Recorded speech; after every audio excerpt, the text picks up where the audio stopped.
Please stop pushing. I can't take this anymore. The concert venue is packed tight. A man behind me keeps pressing into my backside. I'm wearing a mini skirt today with a thong underneath, and it only makes the situation worse. He lifts my skirt and presses himself against my hips. As the atmosphere heats up, someone in front of me slams into me and I stumble back a step. My body stiffens as I feel like something just slid inside me. My name was Mandy Cox, and I was a die-hard fangirl. I wanted a celebrity to notice me, so I dressed for attention. I wore heavy makeup and made sure nothing about me went unnoticed. My low-cut top revealed a wide stretch of skin, and my chest bounced with every step. I paired it with a mini skirt that barely covered my thighs and sexy white stockings which hugged my legs. But when I arrived, reality hit. The concert venue was packed so tightly I couldn't move, and the crowd swallowed me whole. The celebrity was never going to notice me. I craned my neck and shouted, "Darling, take me." I never imagined that line would draw the wrong kind of attention. Instead of the celebrity, it caught a filthy creep. After I shouted it, I became aware of a man behind me, repeatedly bumping into me. At first, I brushed it off. In a crowd that dense, accidental contact was easy to explain, but the feeling wouldn't go away. Something hard kept pressing against my butt from behind.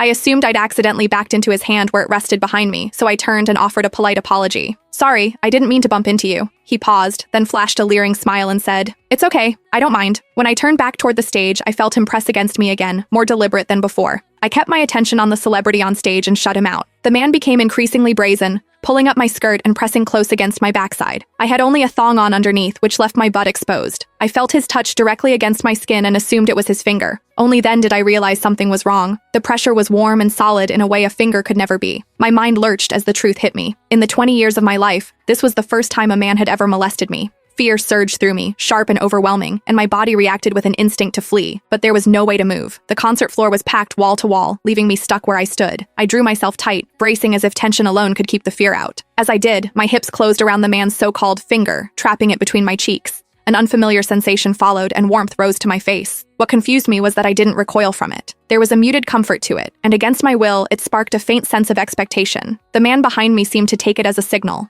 He moved in closer, repeating the motion until the intrusion was unmistakable. I had lived a sheltered life as a college student, and now I was being toyed with by a stranger while surrounded by people. Shame surged within me without warning. I felt the urge to sob, but my throat closed and my voice deserted me. Worse still, the pressure forced my thong inward and sent a restless, prickling discomfort through my body that wouldn't fade. A quiet, involuntary sound escaped me, and the embarrassment followed instantly. I gathered myself and strained to suppress it, holding it down until my throat tightened. The blaring music and the screams around me drowned everything out. With every eye fixed on the stage, no one was aware of what was happening to me. At the same time, the intensity continued to rise, touching something deep inside me. I bit down on my lip as cold sweat traced my spine. My awareness was tipping back and forth between humiliation and a pleasure I couldn't bring myself to name. I knew I couldn't take it anymore if it continued, so I turned sharply to face the man behind me. "Please, stop pushing. I can't take this anymore."